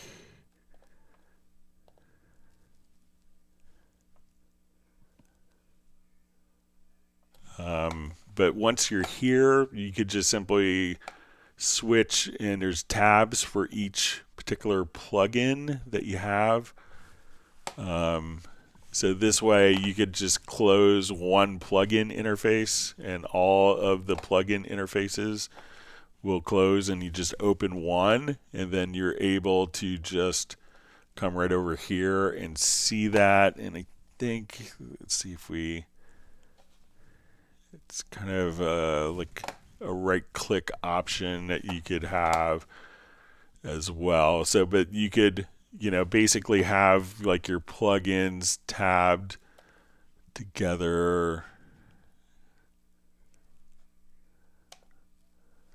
Let me just see if it's like a little setting. I think it's the default behavior though. So that way opening and closing one particular plugin can just simply close all of them at the same time.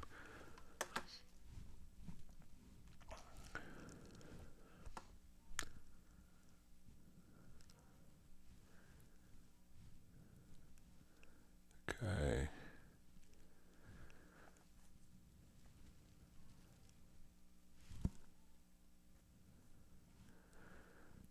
All right, so we see from Roland Stuff says, hi Greg, any idea why the volume of the electric bass in HALion 7 doesn't stay where it's been set at minus 3 dB? When I go out and back into the project, the volume is way down at minus 30 dB or so. So make sure that one within the particular, so let's say if we have our instrument track and we are in, let's say HALion 7, it could be if it's always kind of going down to a particular level, I would make sure. So if you go to main volume, do you see any messages there? And my guess is if it's always doing it, that there's a volume message somewhere that is set up. So, and even if we select a particular track, if we go to just the level here, if we go to the fader, make sure that that isn't set lower initially and then maybe automated up afterwards. So sometimes I would look and just make sure that, if I take that particular track and look at it in a MIDI list editor and see if there's any CC7, or open up the automation and make sure that there's no volume automation.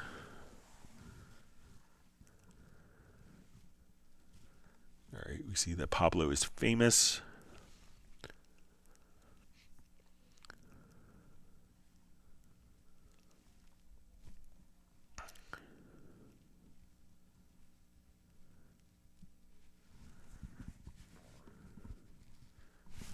All right, I need to get to a couple of questions that were mailed in, so let me get to those before. So once again, in about 15 minutes, we'll have our Zoom social meetup. We hope to see a bunch of new faces. So again, we'll have David Kahn as our guest.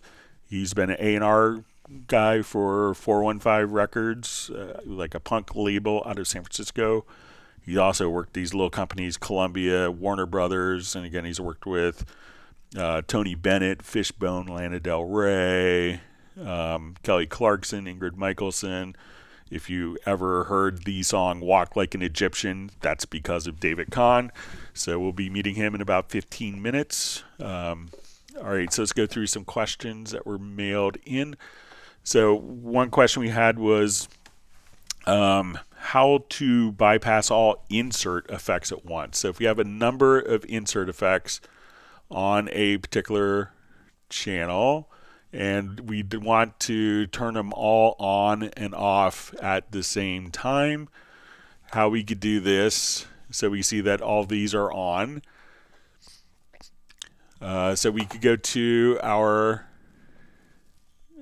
project logical editor. We'll come over here. And what we want to do is we can say container type is equal to track. And if we want to be a little more specific, we could say we want it to be set for the track is selected. Now we have different functions here, and we want to make sure that this is set to transform. And I'm going to come over here and we could add multiple conditions. So we're going to say our action target is set to track operation. We want to choose enable insert slot by number. We could choose to enable, disable, or toggle. I'm going to choose to disable.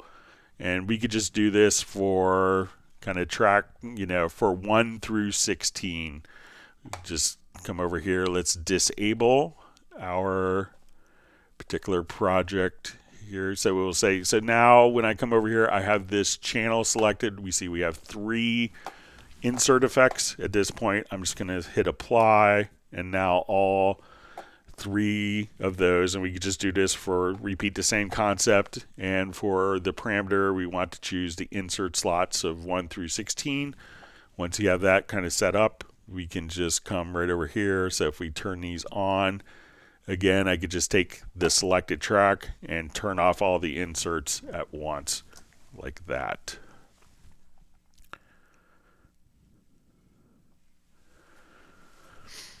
All right, so we have a question. Hello, Greg. I'm trying out changing the global scale at the top of the screen. I switched to scale of E. It changes my synths on tracks 1 and 3 with every scale I use from the drop-down menu. You can see I have it set to E at the moment. What I had done was created 2 patterns in the melodic editor appearing on track 2, but when I changed the global scale at the top of the screen, it does not change the pattern on the second track to the same global scale and sound completely off pitch. So when we do, there is a project root key. So let's come over here. I'll just add, let's say an instrument. I want to make this into, let's say, a pattern event. Okay, so let's come over just.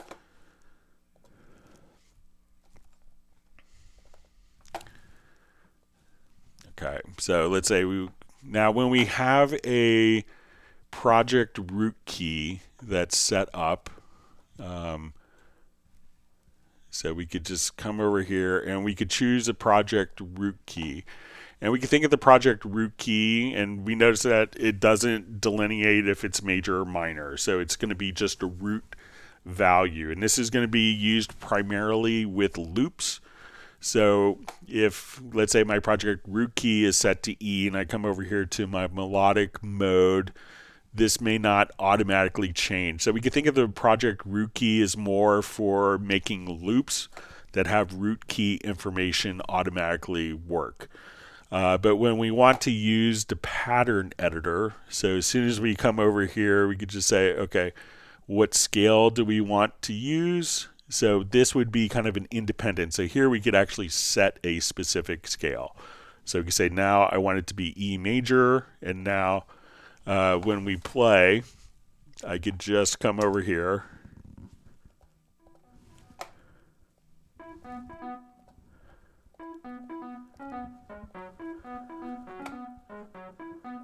Now there's also a chord lane. So let's say I'm in the key of E major, and if we have a chord track,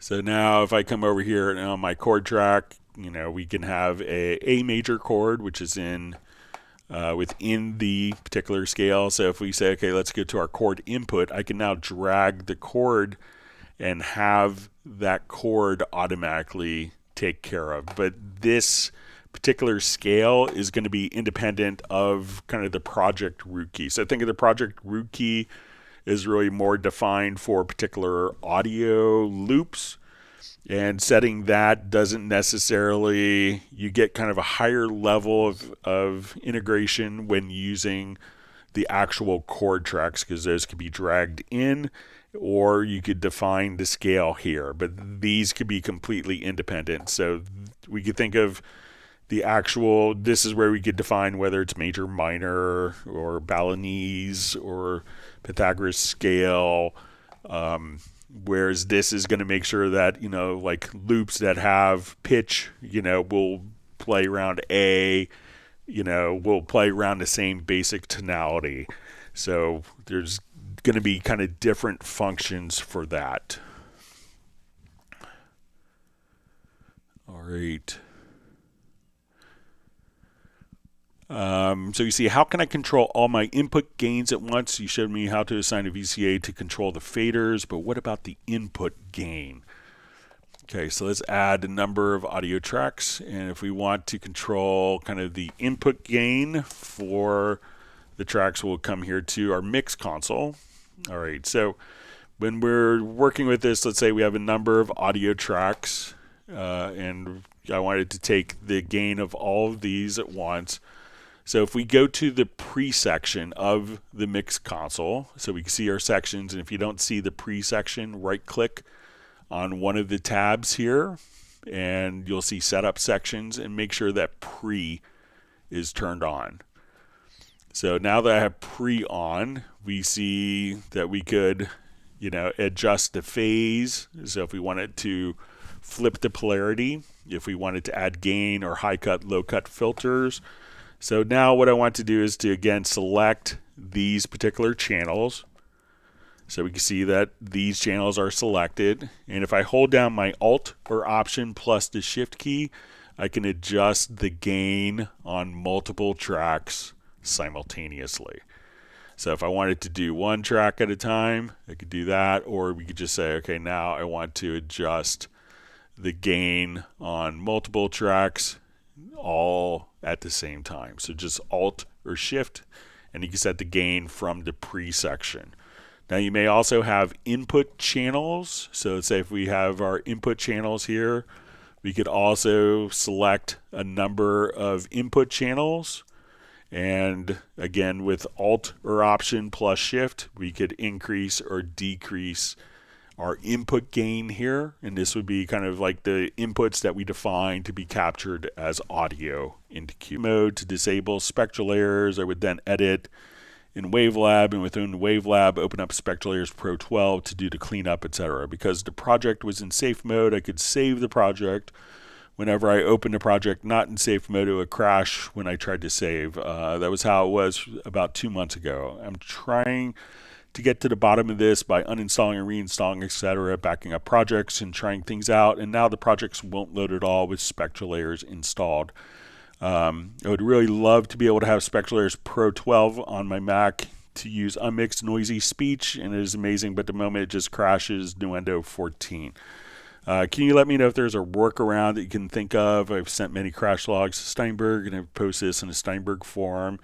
So generally, what can happen depending on how much memory you have, if you're doing it with large files, all of the audio files can get loaded into the Cubase project file. And that's how like Spectral Layers can manage and how a lot of ARA extensions manage. So sometimes if you're working with large audio files, the audio files can exceed the amount of memory that your system has when you save the particular project. So when doing that, what I would do, if you have like a long audio file, is I would choose just to maybe create a new version. So let's say if we're doing like unmixing some different aspects, and let's say, we had a 6-minute file, but I was really working on just a couple of minutes of it. Try to just come over and, see if you change a small section. So as you do this, you could watch the project file size grow. So I would try to, come over here, work on a small section and say, okay, I want to split that. Or let's just split, and if I just want to try a small section, and I would come over here and say, okay, let's grab your audio menu, we'll say bounce selection, and then try breaking it down to smaller sizes, because if it's a high resolution file and if it's a long file, all that information gets saved into the project file, and that project file size could exceed how much memory you have, kind of causing the particular problems. So see if you actually kind of chop down the size of the audio and work at it with smaller sections. And we sometimes get this with people that are doing very audio on a live recording of multiple songs, that kind of when they break it down to smaller sections, they're not trying to do very audio on a 90-minute audio file, but they're doing it on 33-minute files instead. So see if that makes a difference if you break down the file size. All right, next question mailed in. You've helped me several times. Thank you very much. Now I have a more complicated question. No one can answer it. We are controlling a Hoptwork virtual organ with Nuendo software. Works perfectly. All manuals produce sound, but I can't save one thing. The 2 volume pedals communicate with SysEx messages. Nuendo uses this to control the Hoptwork organ. It works if I import SysEx messages manually. But it doesn't record the SysEx message coming from the Hoptwork. Is there a way to set something up so Nuendo records the SysEx messages while playing? So what I would do is first, and I'm sure you've done this, but make sure that when you go to MIDI filter, that you actually have SysEx unchecked from the filter. So by default, when you go to record SysEx data or have SysEx data play back through, this is filtered off because sometimes SysEx data can slow down normal MIDI transmission. So make sure that that is turned off. Now, if it is working with multiple MIDI channels, try to, when you're recording the instrument track, so say we come over here, if just in case, because if there's 2 manuals, if they're going on different MIDI channels, try to set the MIDI channel from like 1 or 2, try to set it to MIDI channel any, and see if that way, because if the SysEx is being recorded on one channel but not the other channel, it could be that it's being filtered out. And if you put it to MIDI channel any, that will record, SysEx and MIDI data on multiple channels simultaneously. So give that a try. All right, let's go ahead. I'm going to share the link for our Zoom meetup. We'll start here in about a minute. Sorry we didn't get to more questions, but let me go ahead and post the link. Again, we'll have our special guest David Kahn joining us. So let's go ahead and paste the link, and I'll get it started here in just a second. Okay. Okay, so let me get Zoom meeting started. Again, special guest David Kahn. I think Jazz Dude shared a link of his work.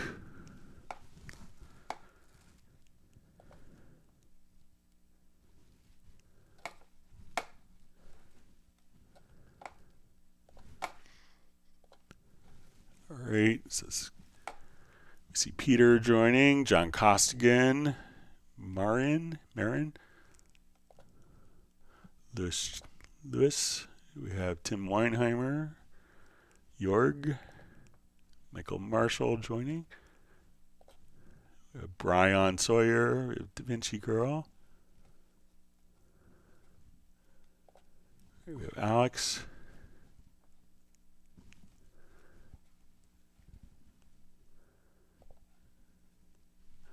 All right, we see David Kahn joining. We have Vince. All right. All right, so now what we could do is... All right, so we're transitioning over for those people just joining on the Zoom. Now what we could do See Graham Witcher is... joining. All right, so we're transitioning over for those people just joining on the Zoom. I think Clace, we're hearing the live stream back through your system. Joining on the Zoom. I think Clace, we're hearing the live stream back through your system. Joining on the Zoom. I think Clace, we're hearing the live stream back through your system. Yeah. All right, so we have some more people joining here.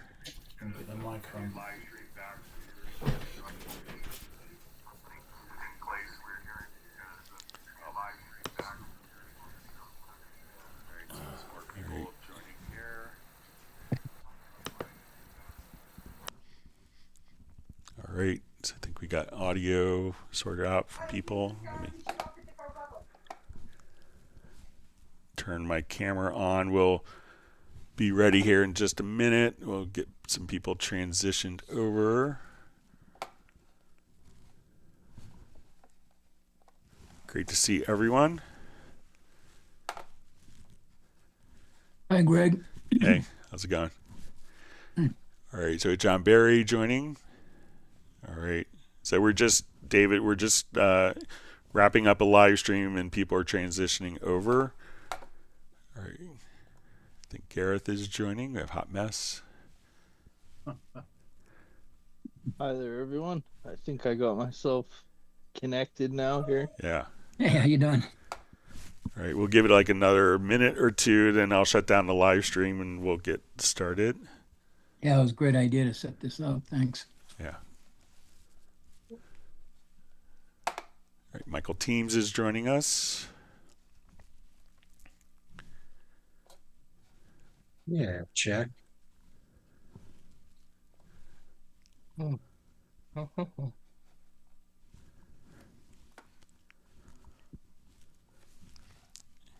I'll just put the meeting invite on for people that are still on the stream that are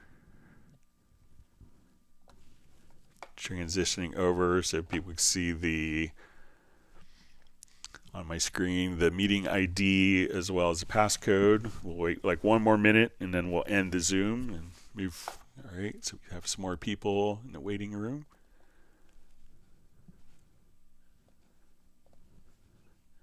We have David M. and Anthony Clark.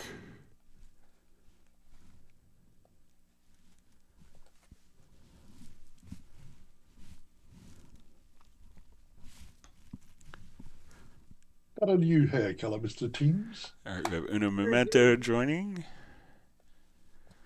as well as Cubase Nation Discord. It's great. Fred Ravid. All right, great to see Fred on from Atlanta or Hawaii, wherever he's at. All right, so I'm going to end the live stream. And we're going to No, transition. that's not in Colorado, Greg. You're in Colorado now? Oh, okay. Great to New hear York, your voice. Colorado. It's always. Hello? All right. Oh, it works. Okay, great. All right. So now we are